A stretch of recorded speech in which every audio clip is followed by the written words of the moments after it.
اس لیے ایک بزرگ تھے، ان کی بیوی زبان کی ذرا سخت تھی۔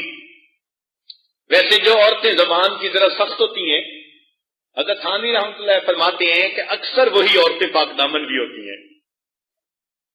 جو زبان کی میٹھی ہوتی ہیں نا، ان کی مٹھاس خاوند تک کی نہیں، اوروں تک بھی پہنچ جاتی ہے۔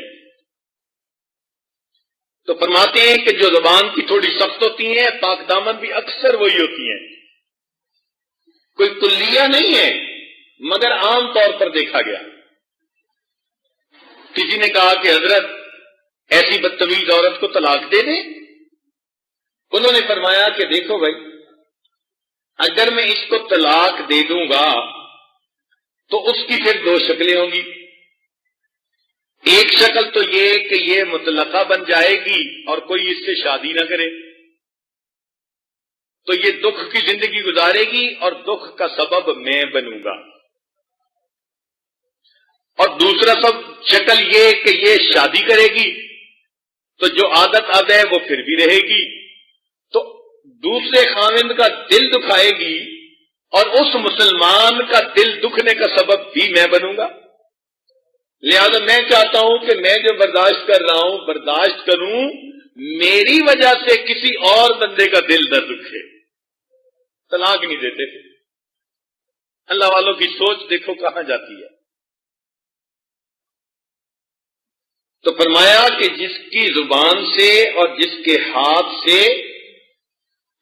کسی مسلمان کا دل نہ دکھے۔ نبی علیہ الصلوۃ والسلام اتنا لحاظ فرماتے تھے، حدیث پاک میں آتا ہے کہ آپ صلی اللہ علیہ وسلم عائشہ صدیقہ رضی اللہ تعالی عنہا کے ساتھ ایک بستر پر لیٹے ہوئے ہیں، تہجد کا وقت ہو گیا، تو آپ صلی اللہ علیہ وسلم پائنتی کی طرف اتنا آہستہ آہستہ اترے کہ آہٹ نہ ہو، کوئی حرکت نہ ہو، ان کی آنکھ نہ کھل جائے۔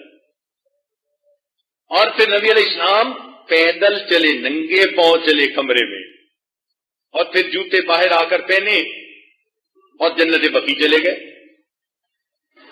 عائشہ صدیقہ رضی اللہ عنہا کی آنکھ تو کھل گئی، وہ بڑی حیران کہ بھئی اتنے دبے پاؤں اٹھ کے جانے کا کیا مطلب؟